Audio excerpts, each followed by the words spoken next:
Welcome everybody, Marcus Stone here. In this video you will learn how you can easily add a link to your Snapchat Snap, and yep, let's go. So I'm going to make a picture first and then I will go to YouTube and let's just find something. I don't know, Ocean Man. That's the first thing that, and I'm just going to share it. And I'm going to copy link. So you need to copy link. Now, when I go back to my Snapchat, so no, I don't want text. You can see it here, the button. And now, my clipboard, let's just paste it. And now, attach to Snap.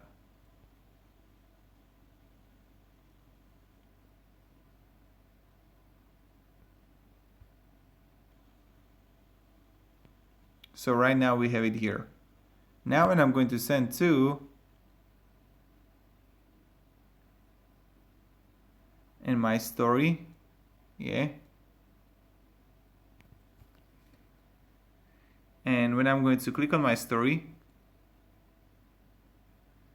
you can see the attachment here.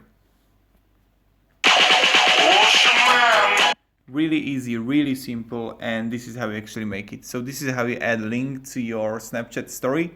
Thank you very much everybody for watching. If you enjoyed this video, you can support me and subscribe. I'll be really thankful for that. Thank you, have a great day and see ya. Goodbye.